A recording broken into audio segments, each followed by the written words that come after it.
My name is Meryl Ochoa. I live in Stratford, Ontario, and here's my story. I was born and raised in the Philippines, and I was 16 when my family and I moved here. I think my parents decided to move to Canada for better opportunities. They wanted me and my younger sister to have a better chance at setting up a career for ourselves and setting up like a stable and, happy life. I was going into my last year of high school in the Philippines, and I had to literally leave that all behind. I had this vision of I'm graduating with my friends, like college together with some of my friends, and not losing touch because that was my fear. They told us, and as we were waiting for the approvals and the confirmations and waiting for a visa, I started feeling this, wow, this is so unfair. This is such a big life decision. But I didn't entertain that feeling of anger or frustration because I was like, well, I have to be grateful. They're doing this for our family. They're doing this for us. One of the other biggest things that we had to adjust to was the weather and snow. When we first saw snow, I was so excited. I'd never seen it in real life. Just being like, yo, to my friends back in the Philippines, this is snow. Like, look how it's fluffy. It's like super cool. It melts in your hand, whatever. But I think after a week or two of like full on snow, and Stratford gets a lot of snow, right?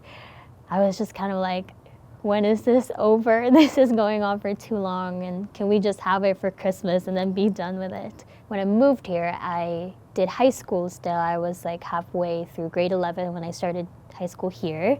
I remember just telling myself like, yo, just try to blend in. I was lucky because there was one other Filipino girl in high school that was the same grade as me. We're the same age.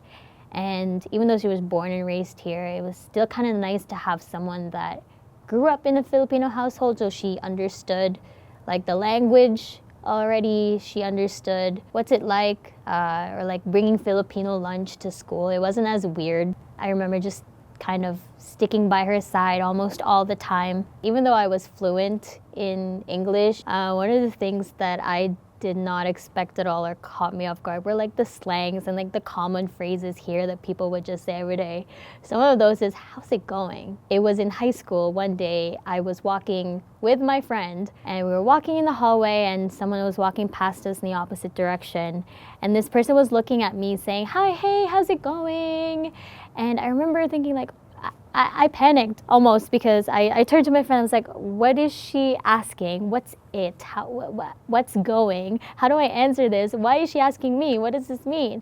And then my friend just kind of like casually goes, oh, it's just how people ask, how are you? And you just say good. And it was just this like almost weird experience of someone keeping on walking, but asking me and looking at me and asking me this question that I've never heard before, so I didn't know how to answer. So now I just say good. And then if they ask you back, you just say good, apparently. So after high school, I applied to go to university for dramatic arts. I don't think I would have been able to do that had we been living in the Philippines still, because definitely, not that my parents would have told me what to go for, but it would have been something that was more practical. There's this like stereotype in the Philippines where, oh, you're Filipino, your parents are going to tell you to be a nurse. Your uncle is a nurse, your cousin is a nurse, you should be a nurse. I remember Stratford and finding out about Stratford Festival, being able to have seen a couple of shows when I was in high school. I was like, wow, that's super cool. And when my mom found out that I was applying for theater school, she was like, perfect, you can come back to Stratford and be up there too. But I think a combination of going through the program and looking at the curriculum that we had, like all the shows that we were reading and seeing, I just didn't find anything that I absolutely related to or felt like it was capturing my story as an individual. And so that's why my passion kind of went into more specifically creating original work. One thing particularly that I'm proud of is during the first lockdown, I came across this program called Empathy Squad, and we got trained to do a podcast essentially. So do all the interviews. We get to choose what community to focus on.